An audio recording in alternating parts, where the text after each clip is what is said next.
حادثے میں ایک ہی خاندان کے 6 افراد کی ہلاکت کے مقدمے میں ملزم افنان کے والد شفقت امان کی درخواست ضمانت پر سماعت ہوئی۔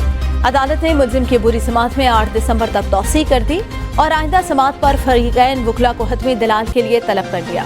جی بالکل، ملزم افنان شفقت کے والد جو ہے ڈیفنس کار حادثے میں عبوری ضمانت پر، ان کے آج عبوری ضمانت کی میعاد ختم ہونے پر وہ انسداد دہشت گردی عدالت میں پیش ہوئے ہیں۔ عدالت نے جو ہے 8 دسمبر تک عبوری ضمانت میں توسیع کر دی ہے۔ شفقت امان کی پولیس کی جانب سے جو رپورٹ پیش کی گئی ہے اس میں افنان شفقت کے والد شفقت امان کو جو ہے وہ گناہ گار قرار دیا گیا ہے۔ جو ملزم کے وکلا ہیں ان کی جانب سے دلائل کے لیے عدالت سے کچھ وقت مانگا گیا تھا۔ عدالت نے 8 دسمبر تک مہلت دیتے ہوئے جو ہے وہ سماعت ملتوی کر دی ہے۔ میں آپ کو یہ بھی بتاؤں کہ آج جب عبوری ضمانت ختم ہونی تھی اس پر وکلا کی جانب سے، مدعی کے وکلا کی جانب سے ضمانت خارج کرنے کے بھی دلائل دیے گئے ہیں۔